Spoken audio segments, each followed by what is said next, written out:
Okay, well, looks like it's 6 o'clock, and I know we'll get the people that will straggle in because there's some crappy weather on the eastern part of the U.S., and who knows what it's doing in Europe, Africa, the other parts that we broadcast to. Yeah. But welcome, everyone. As promised, I'm here tonight with Scott Pillsbury from Rose City Label, backed by popular demand.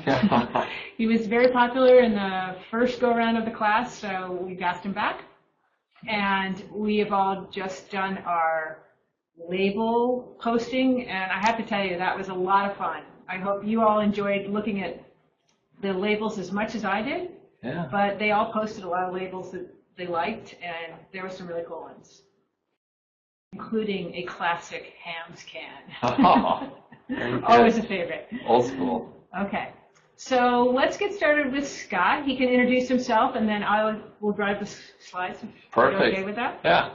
Well, thank you, Melly, and thanks everyone for having me back. Enjoyed this quite a bit. It's a great chance to talk to people about what I do. Rose City Label is a family-owned custom label shop here in Portland. I've been in the business for 20 years this month, and it's been a great ride, and especially the last 3 or 4 years when we've really taken off in the craft beer area. We now print for about 36 breweries in 6 states. The vast majority of that is 22-ounce bottles, but we do a little bit in other formats, and we'll talk a little bit about that.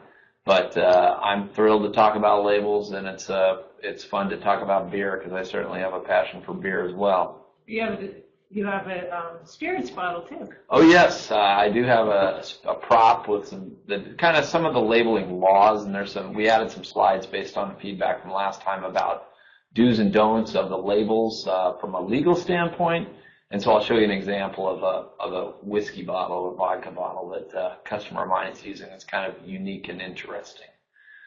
But thank you again for having me. I've got a couple of questions that were pre-sent in, but if you have others, pop them up there. We'll try to run through the slides and leave plenty of time at the end for questions, but if you have them during the course of the slideshow. About 20 slides. I think last time took about 35 minutes to get through the slides, and then we had time for Q&A at the end. So with that, thanks again for having me. Let's go to the next slide. So this is just kind of a nice array of customers of ours. Beautiful Willamette River in the background on a sunny Portland afternoon. These are all good representations of the kind of work that we do. You can see on the left of the screen, Three Creeks Hoodoo Voodoo right there. That's a very simple 2-color label, and they aren't in any really particular order, but you see the label in the center there, which we'll come back to, the Holy Water. That's a 5-color label. More colors, more complexity can lead to more cost, but we'll talk in more detail on that. Next slide, please.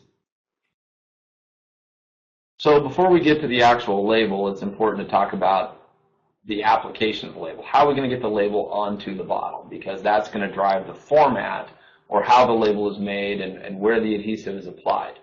So the most basic option is what you're seeing here, hand application. Somebody just taking a bottle, empty or full, and laying the label down as neatly as possible. Next, a lot of home brewers and a lot of small startups are doing that. The next step is something like this, which is a tabletop machine.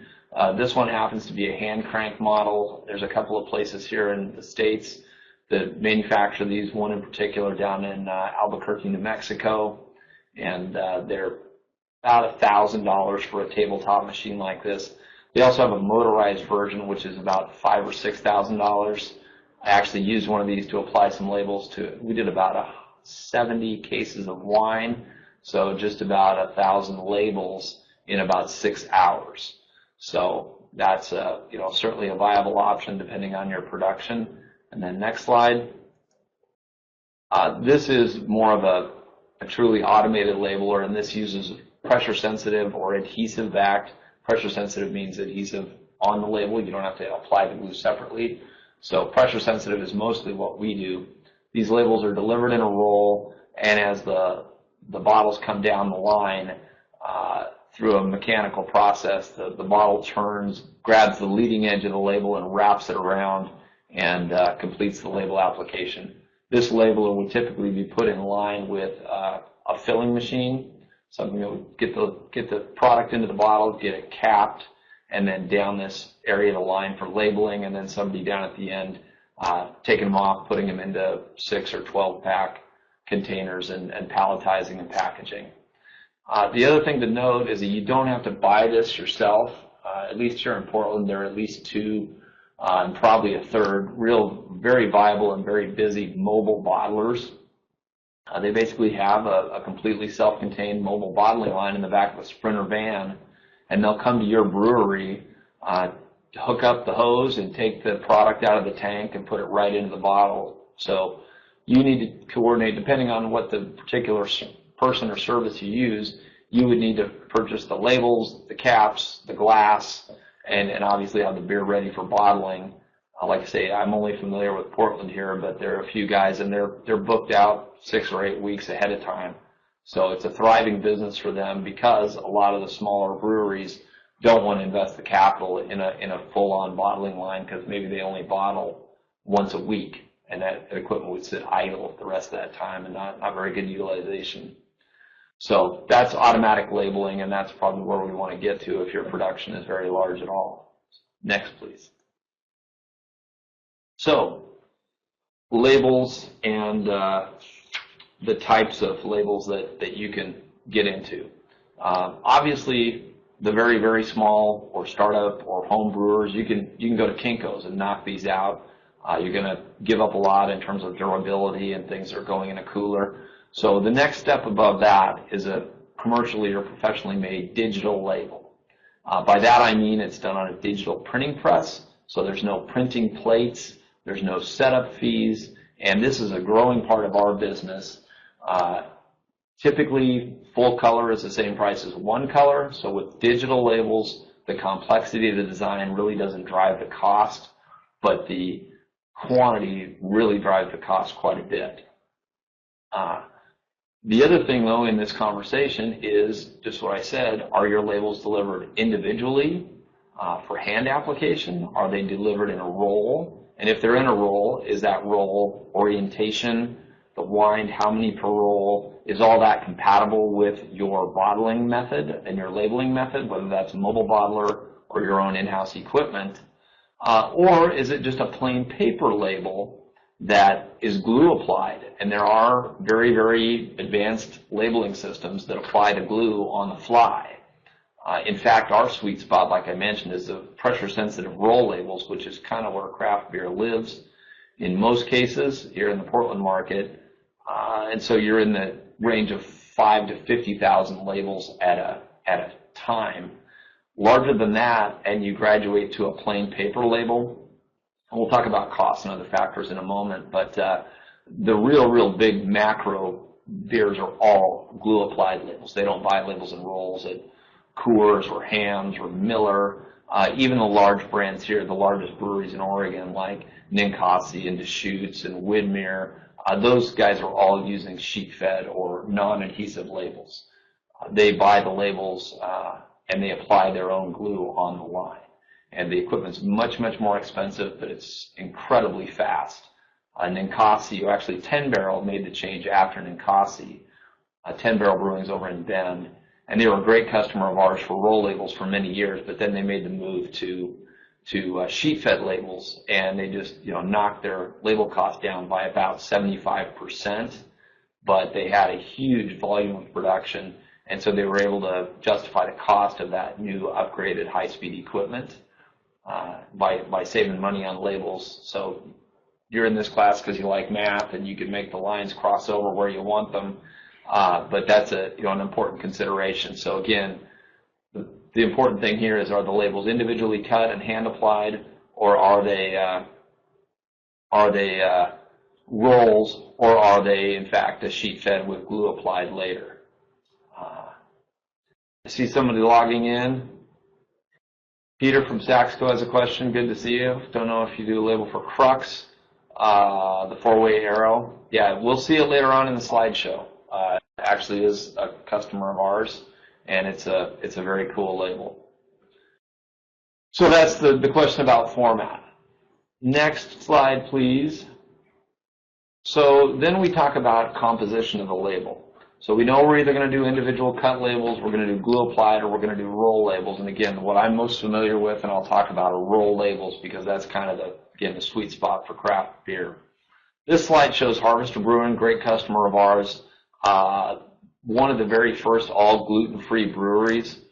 There are a lot of companies that have a gluten-free beer, and they have a whole cleaning protocol, and they have to run their, we'll call them normal beers, for 5 days, and then they have to clean all their lines and their tanks and everything and run their gluten-free product. These guys are 100% gluten-free. They have no gluten in the building, in their kitchen, or anywhere. They're passionate about it because of their own personal needs, and they're killing it. They've got award-winning beers and beautiful labels. But this is a very simple label.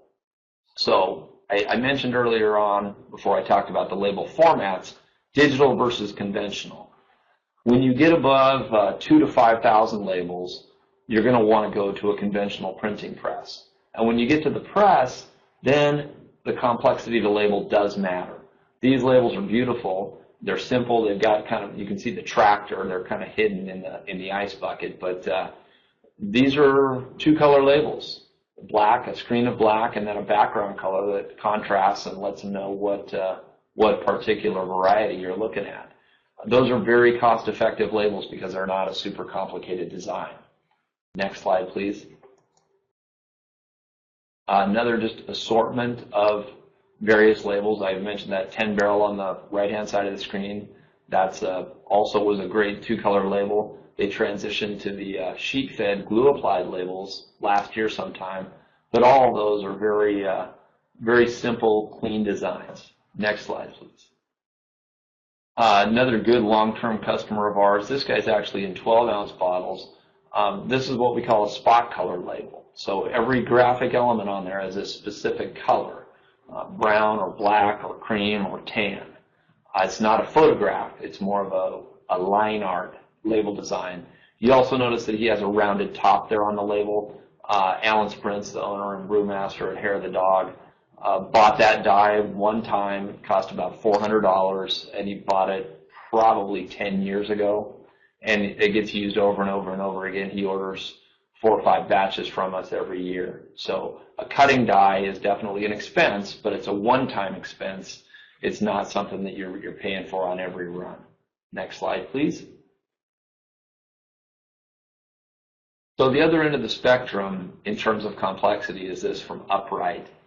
It's hard to see on the screen. I'm sorry, it doesn't really do it justice, but this is just a huge, beautiful, detailed piece of artwork. And honestly, in the 20 years I've been doing this, about the first 15 years, we couldn't have printed something like this. But the technology, like it does in every industry, technology just keeps moving forward. The printing presses get better, and particularly the artwork and printing plate making, what we call pre-press, everything that leads up to the printing press, has gotten so much better in the last several years. In real life, you can see the mist on the waves crashing up against the side of that boat. Just amazingly detailed, and you almost see a 3D effect. So that label is going to be on the more expensive side. It's at least 5, probably 6 colors, and a beautiful design, a very distinctive. And this is in a 750 ml, more like a Pinot Noir bottle, very low-shouldered bottle. The label is low and wraps almost all the way around the bottle, and it's got a cork and a cage and a wax dip top. And they're selling individual bottles for $18 to $25. So the label has obviously got to correlate with your brand and your pricing strategy. If you have a very boutique, high-end product, you can afford to pay a little more for your labels. If you're try to do kind of a mainstream IPA and have a better 100 IBU IPA, you're going to have to be a little more competitive because that's going to be in a 22 in the cooler with everybody else in the $3.99 to $5.50 price point, and so the label kind of has to reflect that.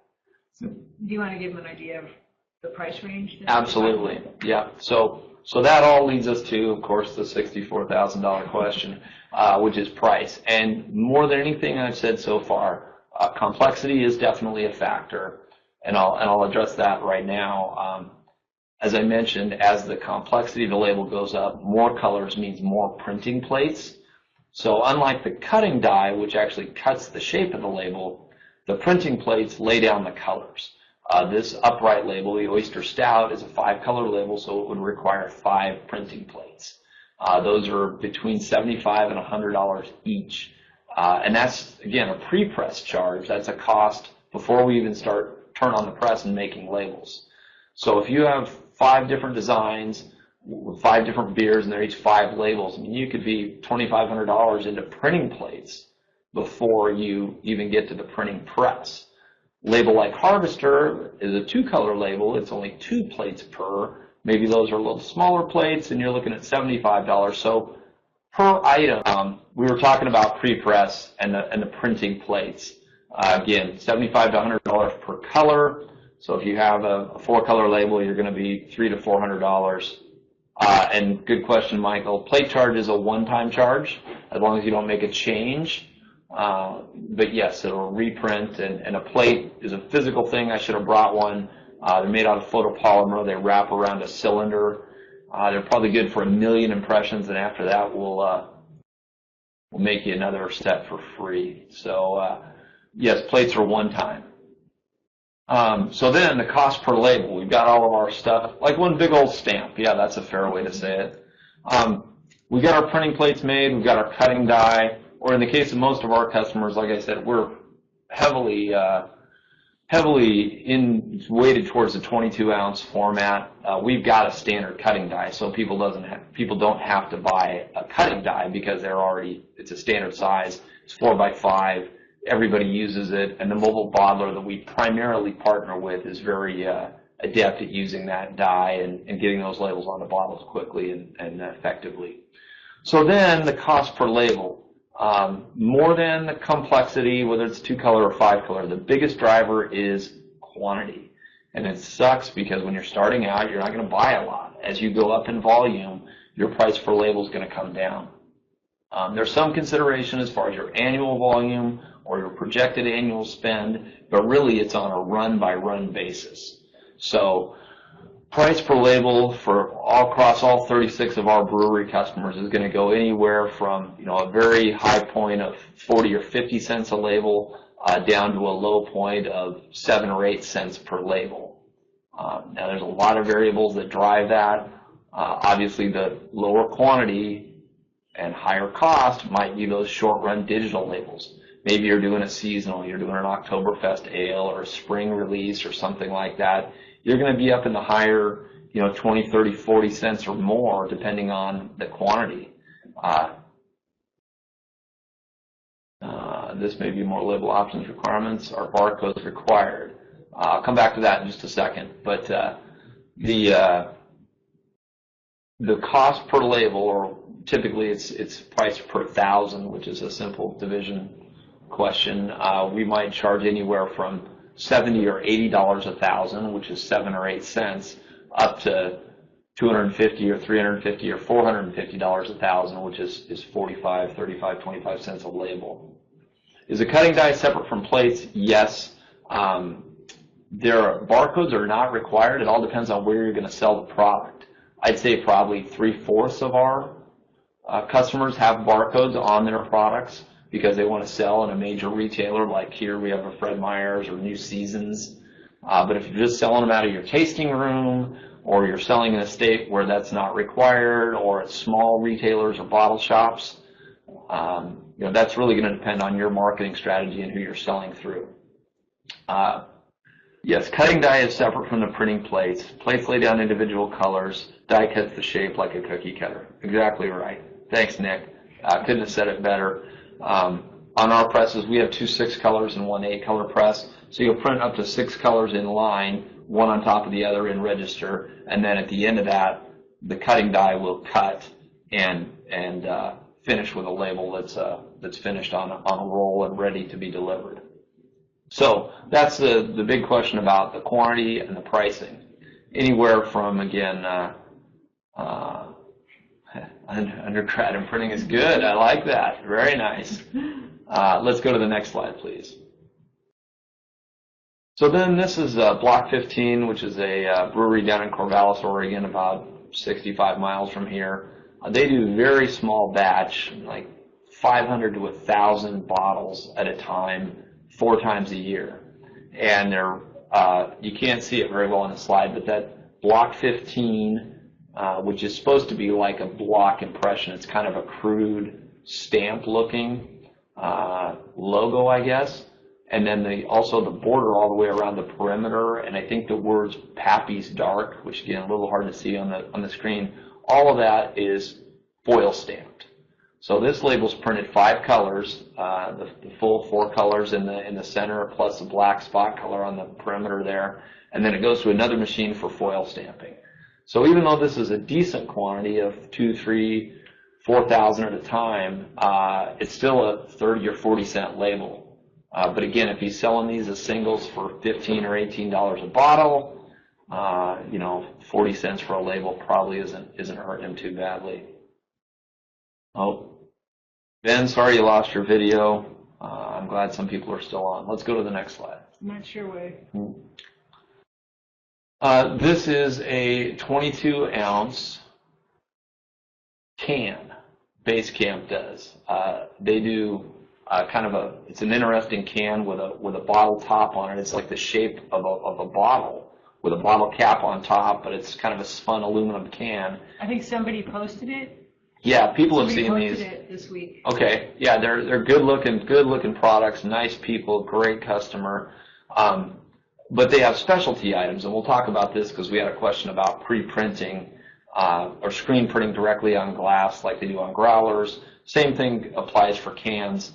Cans are fantastic, and they're taking a chunk out of the label business because a lot of them are pre-printed. You don't need a label on many cans. The problem with cans is, at least for now, you got to buy 250,000 at a time to get a reasonable price. So what these guys at Base Camp did is they took their 3 or 4. Well, first of all, they're an extremely smart and well-funded brewery. They've got a lot of capital behind them, so they can do it all first class. But they also have the space and the capital to buy 250,000. Is it feasible? Yes, Wyatt will be right back at that. They were able to buy 250,000 IPA, 250,000 of their Pilsner, 250,000 of their Porter or whatever their particular varieties are. I mean, they're stacked. The cans don't weigh much, but they take a ton of space. So they got them palletized floor to ceiling, and just pallets and pallets and pallets. But they also have some generic cans, some plain cans, so they can come to somebody like us and get a clear label. That label is clear with white behind some of the areas, and then the light blue and the black. And this is just a very, very small batch summer beer. It says right on there, small batch series. And they can run 5,000 or 10,000 of a product and not be locked into buying a whole huge batch. So it can be a nice coexistence. Maybe you get your main product in a pre-printed can, but you do seasonals or you do small batches, you do custom things in a label on a can, and it does work well. You got to have the right applicator, again, going back to the start, whether that's your own equipment in-house or a mobile bottler or a mobile canner. Soy-based inks versus petroleum-based, great question. We are one of the few nationally certified eco-friendly printing companies in our industry. The label industry has its own national certification body, and we're kind of on the forefront of that. We're the first company in the Northwest and the 49th in the United States to earn this certification. So being green is huge to us. Other label companies will follow suit. It's not a commercial for Rose City Label per se, but in label printing, we use primarily flexographic printing, which is a slightly different than offset printing. It's just a different method of gravure or offset or silkscreen. Flexographic printing is the dominant process that all of my competitors use. And we use water-based inks, which do have some soy pigments, but some other different pigments. But soy versus petroleum is more of an offset or sheet-fed printing conversation for people that are printing brochures and posters and annual reports. But we definitely use water-based as opposed to solvent-based inks, which were common when I got into the business 20 years ago, but now virtually everyone's using water-based inks, and they're as environmentally friendly as they can be and still provide the kind of coverage and kind of color density that people want. Oh good, the video is back. So this right here is an example of a label on a can. It was also, I don't recall the exact details, but it would be right in that kind of 15-cent range, depending on the quantity. The clear material isn't super expensive or quite a huge increase. It might be a 15 or 20% increase. Again, more than clear or white stock, the biggest driver is the volume. So if you can gang up your orders, again, supply chain management, if you can order 5,000 Porter and 10,000 IPA and 3,000 Pilsner and run them all in the same cutting die size and order them all at the same time, it's going to be a better print run for me, and it's going to be a better price for the brewer. Is it plastic? We have found, and virtually every one of the labels that we print for breweries is on a product called a synthetic paper. It's kind of a polystock. I don't actually know the chemical composition of it. It's not PVC, but it's also not paper. It applies to glass extremely well. It looks like it's painted onto the bottle, holds up well in a cooler and in an ice bucket. It's not great for people that want to soak the labels off and reuse the bottles, but it does work very well. Paper generally does not work great. It's not a shrink wrap can that no, we don't do shrink sleeves. Again, that's a growing technology, and you see it in lots and lots of consumer products in the store, but not a real common technology in the craft beer space that I've seen right now. Again, like pre-printed cans, high minimums and generally expensive, but they've got some cool graphic effects that can be done with a full 360-degree shrink sleeve. Go to the next slide.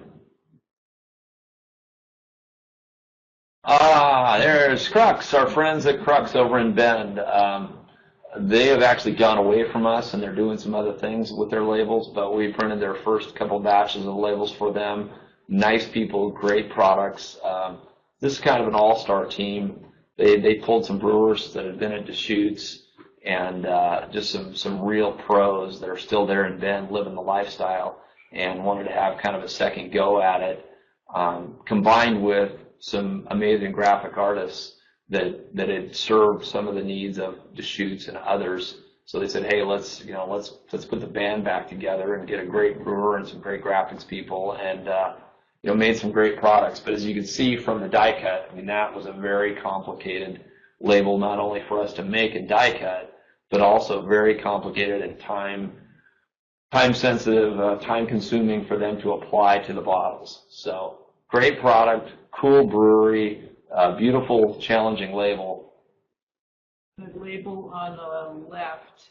Yes. Which has got nothing. Very difficult, very expensive. Yes. Well, these are awkward to apply too because that's all carved out, yes. right? So they're super flexible. Yeah, it was a full-on nightmare, but it's a great looking in package. Again, I mean, you gotta factor that into the equation in terms of your overall branding strategy, and it's all got to be part of it. I tried to get them to just go to a clear label and just knock that area out. It's like a delicious nightmare. Oh yeah, again. So yeah, I tried like that, and they thought, that wasn't authentic. That was cheating if you were looking through the label to see the beer. It had to be really no label there. So it was an interesting project, and I'm proud to have been a part of it. So how do the costs compare to die-cut labels like this versus the screen-printed bottles like Rose? I don't know.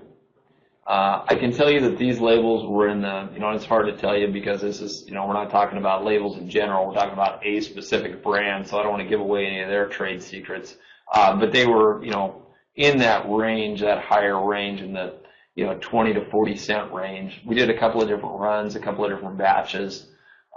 Screen printed bottles, I really don't know, but what I do know is that there are some serious limitations with screen printing.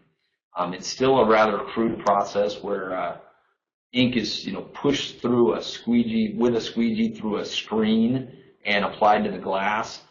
There's a great friend of mine over in Bend called Cascade Graphics, and they do growlers, tons of them, and they do screen printing on glass all the time. I think it's a very viable technology. I think the graphics are fairly limited. I mean, you're never going to see anything like that upright. The Oyster Stout with the boat with the waves, you're just not going to have that level of resolution or detail on a screen printed bottle. But if your graphics are such that you can do a two-color job and it looks nice and it serves your purpose, I think it's a great solution. I don't know about Great Divide, I'm sorry to say. Next slide, please. We'll have to look for it. Yeah. Okay, so this is more technical stuff. It was kind of a popular part of our last discussion. So I'll say right up front, my wife's a lawyer, but I'm not. I can refer you. In fact, we had my friend Marcus Reed was a presenter in this class, or maybe will be in this next. No, he was 2 weeks ago. Okay, Marcus is the man. He's a great lawyer and a good friend and a passionate home brewer. So he's going to tweak these slides and get them even better. He was at the same seminar where I learned all of this stuff. So that's my disclaimer up front. I'm not a lawyer. I don't even play one on TV, but so be smart and check and make sure that you're getting everything handled properly. This information is based on a seminar that I went to, which was wonderful, and I would encourage you to go and seek out that kind of legal and business stuff like you're getting in this course, and then talk to your lawyer and make sure everything is squared away before you get yourself in trouble. But this is general guideline stuff that I've accumulated over the last 20 years in labels, as well as this seminar presented by a lawyer here in town about 6 months ago. So the very basics. Federal regulation is really what drives it all, and what everyone needs is a COLA, which is a Certificate of Label Approval. That is required before bottling. Obviously, if it's not in a bottle, there's no label, so this doesn't apply to your basic license to brew beer or serve it on premise or sell it in kegs. You can get that, and I recognize, by the way, that you're never going to make more money than you do selling a pint across your own bar, and then your next best choice is to sell a keg down the street.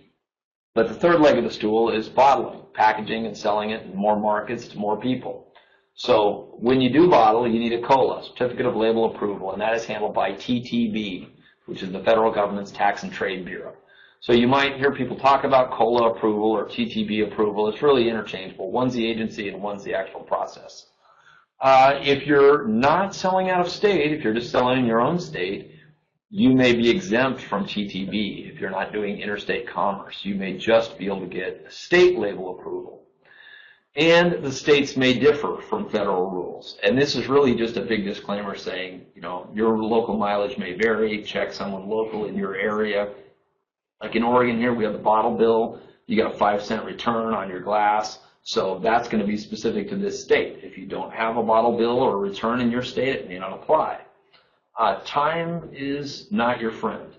Label approval can take at least 60 days. It varies throughout the year, and it varies whether you're in wine or spirits or beer. And cider and mead and all those other products are a completely different wild animal that nobody really knows how to handle in the government. So that could be better, it could be worse. But please don't wait till the last minute. Don't wait till your label's going on press to find this out. You really need to get this stuff buttoned up ahead of time. The basic purpose of COLA is to prohibit consumer deception or any kind of misleading statements. That's their bottom line, is they want everyone to know exactly what they're getting. You can't have any false claims or misleading claims. You can't claim that it's going to help you lose weight, grow back your hair, drop 20 pounds, meet the woman or man of your dreams. Nothing like that makes a claim or an assertion that can't be proven. The other thing that they say, which is kind of difficult, is must be readable under ordinary conditions. I don't know what ordinary is. I don't know if that's in a dimly lit bar. I don't know if it's in a bright sunny day in a park, but that's kind of their standard, and so that's going to be something you're facing. So what that's talking about really is the contrast. There are certain label elements which we'll talk about, and those have to be visible. There's also very specific point sizes. The alcohol percentage has to be 12-point font. et cetera, the government warning, the health risks, it says, don't operate machinery, don't drink when you're pregnant. That's all got to be a specific point size. So all of that is what we're going for with cola. Next, please. So these are the things that you must have. The brand name, the class, the alcohol content, name, address, country of origin, net contents, which is 22 ounces, 650 milliliters. If it's wine, it might have a sulfite statement, age, proof, and state of distillation. Again, more of this is about distilled spirits, and then that standard health warning statement. The TTB does have an excellent website, Tax and Trade Bureau. Go there, and this stuff does change. It doesn't change a lot. It doesn't change often, but please do your homework. Don't hurt yourself by trying to skip this step. And then, like I said, very slippery slope.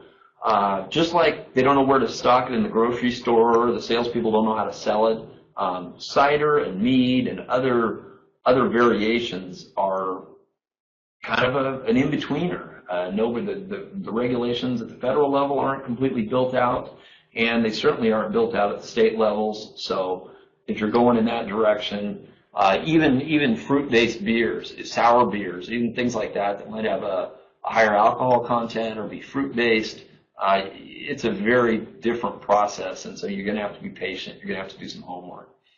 Thanks, Jared, for posting the other link for the cola search on the TTV online. Yes. And we're going to get to what you cannot say on the label. Yeah. Oh, yeah. We're getting to that next. The other thing, though, before we move off of this guy, is that another thing, and I tell customers that make peanut butter or cosmetics or anything else, the other thing to do to kind of keep yourself down the middle of the playing field without totally restricting your creative expression is go copy what your competitors are doing.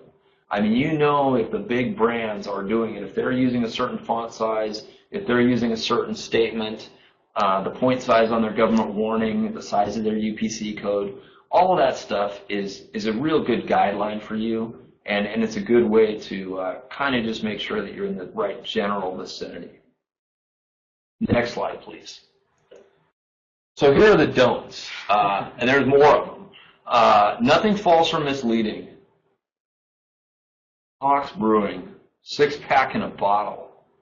Oh, I'm sure of that. Yeah, there's so many issues. There's a lot of issues. Yeah, exactly. It's no false or misleading statements. You can't claim something that's not. No statement that represents an analysis or a standard or testing or a product guarantee. Again, short of the alcohol percentage, you can't say it's 100% pure or it has this, it has that. The water came from a secret fountain in Egypt. You can't say anything like that.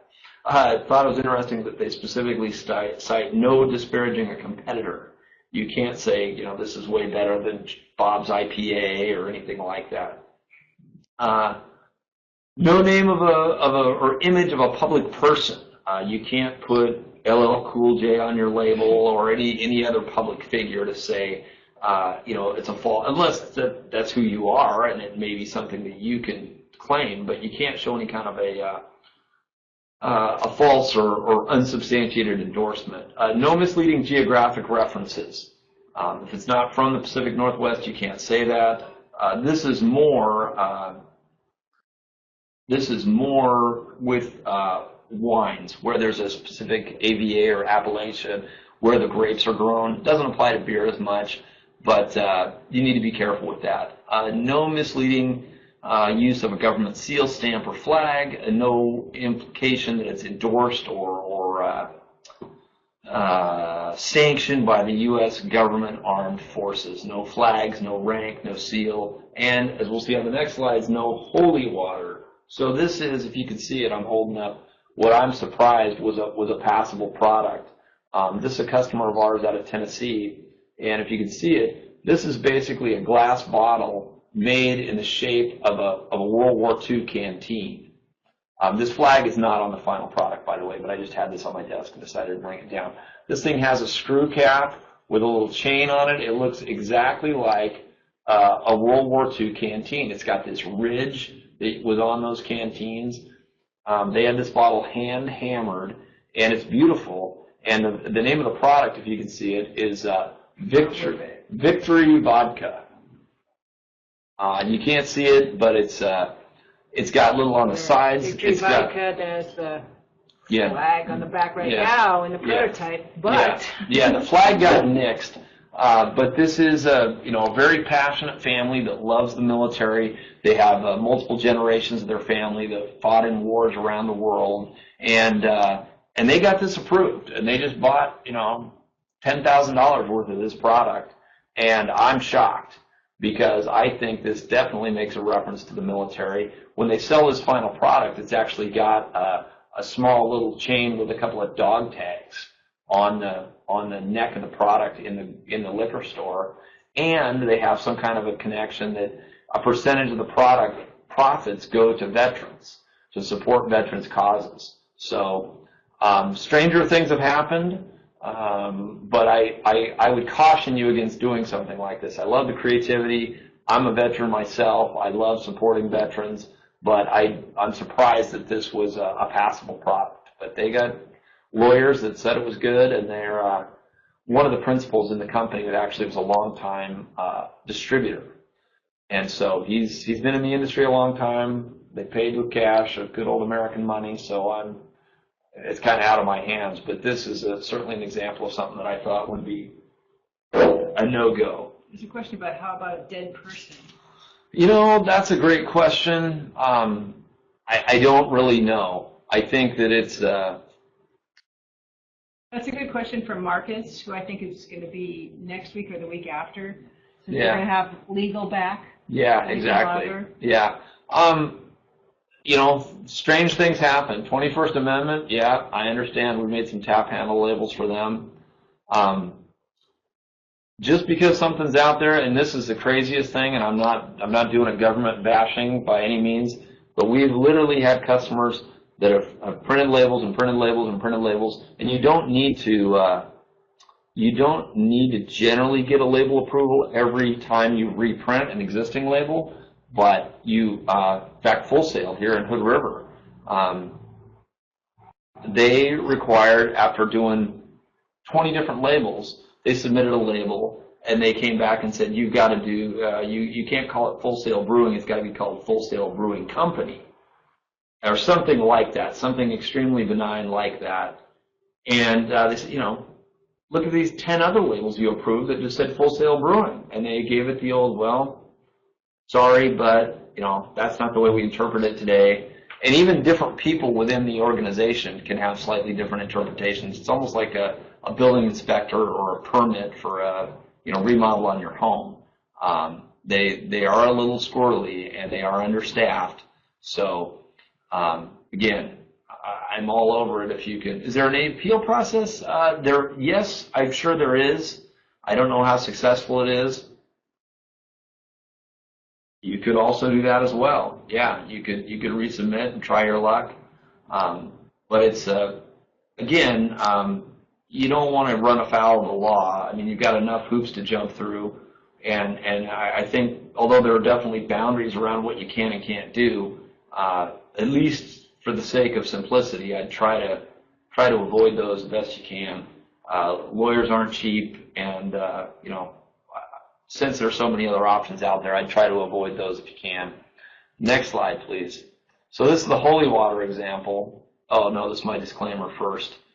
This is based on my experience. When in doubt, contact your lawyer. Like I said, your mileage may vary. This is just what I was able to find through my experience. But I said on the last slide, the holy water example is a great guy, great customer of ours down in Medford named Tom Hammond, Southern Oregon. So anyway, the holy water, go 2 more slides. There's our holy water. There you go. This guy, Southern Oregon Brewing, which you can see right off the top, it's SOB is his, company name. And he's a funny guy, and he likes to kind of do a lot of tongue-in-cheek. I don't know him that well personally, but he has like a Gold Digger Golden Ale. He has a pinup porter and a nice rack IPA with a picture of a deer on the label. So he's kind of making these funny little jokes. So he makes this Maibach, and like a lot of people, he sends us the files, we print the labels, and he simultaneously sends it off to TTB and figures, hey, it's all fine. Well, he gets a rejection and you see the chalice there. I mean, I happen to be Catholic. I know about holy water. It didn't even dawn on me. So we go to the next slide. The federal government kicked it back to him and said, which, by the way, you notice required, because of the way the text was moved around, an entire new set of plates, $500 for another setup, and made him put the words holy water in quotes, and underneath my box made it say contains no holy water. That's the new and improved label. Now, I don't know if he was supposed to destroy the labels. I know we printed both, and they're probably, if you've got a bottle of the original holy water, it might be worth something someday. But this is the new and improved label, and it's kind of silly, but it's a real live case of your government hard at work. So please be careful. Get your approvals up front. Don't get down to the wire and make yourself in a situation where you can't get your labels printed and get your bottling done in a timely manner. So. Oh, someone asked for, is there a cost for submitting for the cola? No cost to submit, and you submit a JPEG. So, yeah, some states charge. You're right. Yeah. So yeah, you typically have to submit a JPEG, and we'll provide that for you. Your label printer will provide it. We typically don't design or print from a JPEG. So what we do is we'll take your art from your designer, and then we'll PDF it back to you. And then once you've signed off, then we'll make it into a JPEG and send it to you. And they're very specific, 300 dpi resolution. In the case of a lot of wine labels that have a front and back label, the fronts and backs have to be in different files, but you can upload them right from the TTB website. Yeah. What state office grants approval? It depends on your state. In Oregon, it's the Oregon Liquor Control Commission, OLCC. It's usually a state liquor control commission. Yeah. And it's called something slightly different, but it's the people that deal with the taxes on liquor and all the other regulations around alcohol. Yeah. Often, tied with tobacco as well, if there's taxing on tobacco and marijuana. Alcohol. Yeah, exactly. Yeah, the pot. Colorado and Washington. Exactly. So, I think we had a couple, just to make sure we answered these questions. Yes. I think we got the printed label. Yep, printed label versus screen printed. Again, the biggest issue is storage. If you're going to buy 1,000 growlers, you're going to have to buy 1,000 printed growlers. Take up a lot of space. But there's some advantages. Again, the printing resolution is one that you certainly won't have with a screen print process. It's just more of a coarse printing process. It's not a bad printing process. It's just not as fine as you would get in a label. I think you addressed everything else, but what sort of labels is the market trending? Oh, that's a great question. I think that would be important for everyone to know. Yes. What are the costs handled? I see more creativity. It really depends on the people, but the great thing about this is, like I said, there's a great brewer here, Art Lawrence, that has Cascade Brewing and Cascade Barrel House. He was one of the first guys in Portland brewing. He's really one of the godfathers of brewing in Oregon. And he came back into the market after selling his first brewery and said, God, there's so many IPAs. I'm not just going to, be more hoppy than the next guy. And he's become a world leader in sour beers. And so it really depends on your particular variety of beer and what you want to make your beer out of. I think they're asking about labels. Well, and my point is that that's all connected. Oh, okay. So just like there's all these little subsets, I mentioned that I toured Harvester, which is a gluten-free brewery. So I think the proliferation of different little micro categories, and then the labeling goes right along with that. They're not just the 4.5 by 5 inch rectangles anymore. They're round. They're circular. They got rounded tops. They're cool die cuts. So I think it's just getting more and more creative, and that's kind of fun. There are some production and cost values that you're going to have to be considering, which is why you're in this course. But certainly more creativity. It's a very personal They say, and I'm not just saying this because we produce labels for a lot more than just beverage, but they say food, wine, and beer, and wine in particular, but beer to a lesser extent, is more, the label has more of an influence on the purchase decision than any other commodity, because people have a brand of coffee they always buy. They have a particular brand of cigarettes they smoke. They have a brand of cereal they buy their kids. But with wine and beer, they just kind of go and they're always wanting to try something new. And so they go to the cooler and they say, okay, I want to spend about $5. I want to buy a 22 of a cool craft beer from this area. And they look at the labels and see what jumps off the shelf. So just like this guy, Tom Hammond from SOB, I mean, he's definitely gearing himself towards a young male audience. All these different references to, you know, females and this and that. It's such a novel approach. Right. Well, I mean, you know, he's a heck of a nice guy, but I don't think he's married, and there may be a reason for that. I don't know, but I say there's room for other. There are huge, yeah. Areas. There lots and lots and lots of little, but I mean that's his brand, and we've had this conversation about, you know, should he change his labels, and it's really his authentic brand. So the labels follow the brand. And that's got to be something you're passionate about, whether it's a fruit beer, a gluten-free beer, a male audience, a female audience. I think there's a huge market for more female appeal because, you know, a lot of it is male-dominated. The graphics are geared towards men. And so that could be a great way. I know here in Oregon, at least, there's a group called the Pink Boots Society. That's a national. It's a national group. Well, it's actually international. International now. A group of female brewers. We have another Terry in the scholarship program. Cool, great. Well, so is that, you know, as there gets to be more women in the field, I think we'll see more of that. But you know, that would be an opportunity. The other thing is just different packaging. Like I said, canning is becoming huge. Beer pouches, growlers, different delivery formats.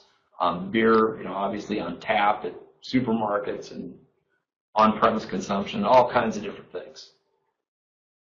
Is there anything particular that you need from the printer side that we should look for in a graphic artist design firm? Great question. Not really. Like I said, I've been doing this for 20 years, and back then it was a huge taffy pull between Mac and PC and different file formats, and you know, you couldn't upload things quickly because nobody has fast internet. Nowadays, anybody that's a good print graphic designer, I mean, I'd say that would be the only thing.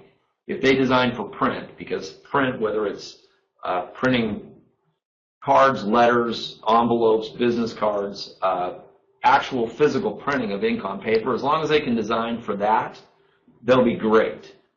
There are many people that just design for online medium, which is fantastic, but it's just a whole different set of skills. So as long as they have design for print and packaging, and then I would say, to the extent you can, and of course I hope it's me, but whoever you use as a printer in your local area, connect the artist with the label provider as soon as you can. I know on our website we've got a bunch of downloads that designers can look at and look at things about particular fonts and file formats and resolutions and how to get the files to us. Every printer you use will have something like that. So get those people on the same page early in the process. Any other questions?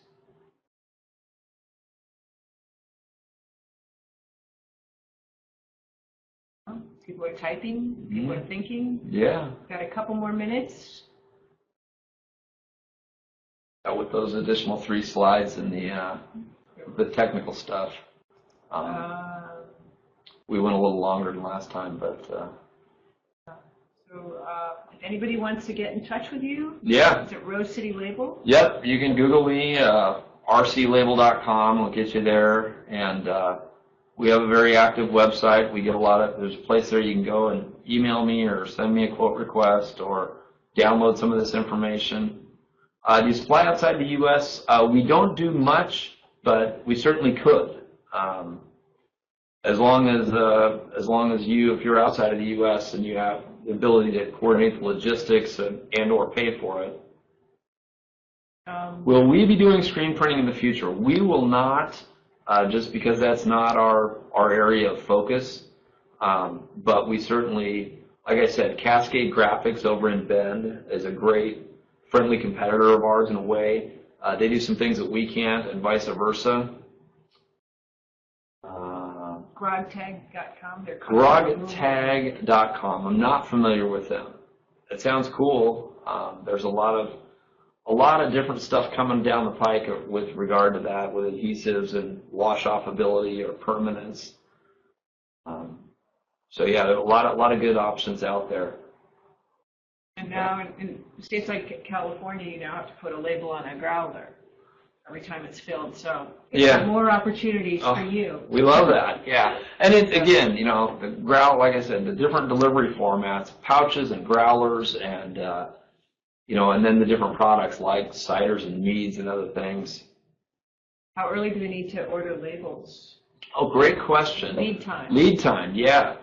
Good thing to be talking about. 2 to 3 weeks is excellent for a new label order where there's artwork and plates to be made. 1 to 2 weeks is great for a repeat. And I think brewers that have their own printing equipment, InBev. Tiny ones.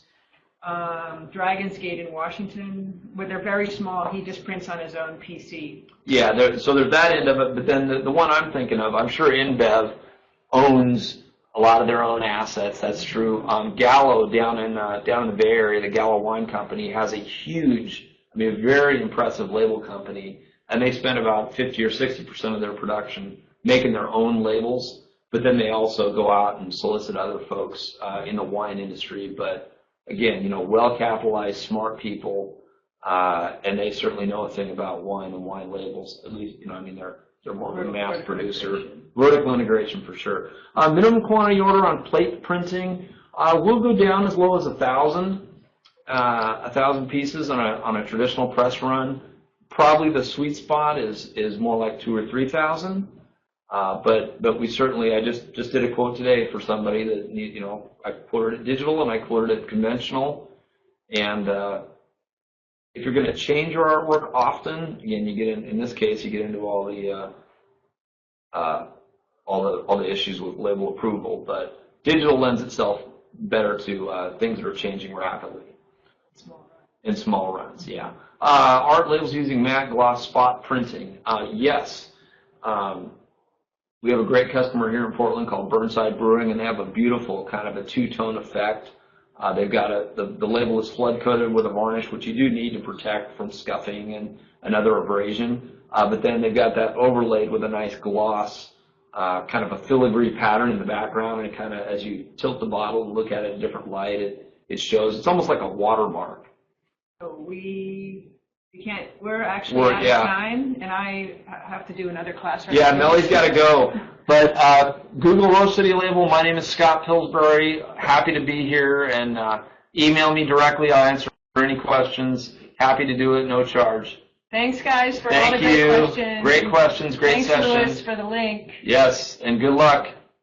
Good luck in the industry. Sorry about our video glitches. Nah.